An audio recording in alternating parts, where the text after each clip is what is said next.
Pakistan players గ్రౌండ్‌లో ఎలాగో ఎందుకు పనికిరారు. కనీసం హోటల్ రూమ్‌లో కూడా వాళ్ళ యొక్క వ్యక్తిత్వం కూడా చూస్తే పంది బుద్ధి కంటే దారుణంగా ఉంటది. చిత్తకార్తె కుక్కలంటారు కదా! ఈ చిత్తకారిసి కుక్కల కంటే దారుణంగా తయారయ్యారంట. మన సూపర్ 8లో భాగంగా శ్రీలంకతో తలపడడానికి వచ్చినప్పుడు ఆ ముందు రోజు హోటల్‌లో దిగారు కదా! ఆ హోటల్‌లో ఒక హౌస్ కీపింగ్ మహిళని గోకారంట వీళ్ళు. ఆవిడ మీద లైంగిక దాడి చేస్తే ఆవిడేమొచ్చేసి కేకలు వేసింది. కేకలు వేస్తే హోటల్ సిబ్బంది వచ్చి వెంటనే ఆవిడని రక్షించి తీసుకొని వెళ్ళిపోయారంటే ఈ విషయాన్ని ఎన్‌డీటీవీ బయటపెట్టింది. దానికి సంబంధించి సీసీటీవీ ఫుటేజ్ కూడా ఉందంట. అది బయటికి రానివ్వకుండా పీసీబీ శ్రీలంకని బ్రతిమలాడుతోంది. అయితే ఎవరైతే అది చేశారో వాడి మీద ఇప్పుడు యాక్షన్ తీసుకోబోతున్నామని పీసీబీ ప్రకటన చేసింది. అయితే అప్పుడే సిబ్బంది వెంటనే యాజమాన్యం దగ్గరికి వెళ్తే హోటల్ యాజమాన్యం వచ్చి అక్కడ చెప్పడంతో పాకిస్తాన్ కెప్టెన్ ఏమొచ్చేసి క్షమాపణలు చెప్పాడు.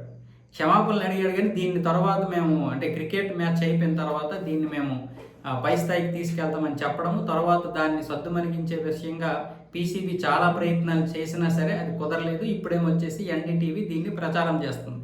అంటే వీళ్ళు ఎంత వెధవలో, ఎంత చిత్తకారిసే కుక్కలో, ఎంత పంది బుద్ధి కలిగినటువంటి వారో ఈ ఒక్క సంఘటన చాలు బహుశా ఏ క్రికెటర్స్ ఇంత దారుణమైనటువంటి చెత్తగా బిహేవ్ చేయరు.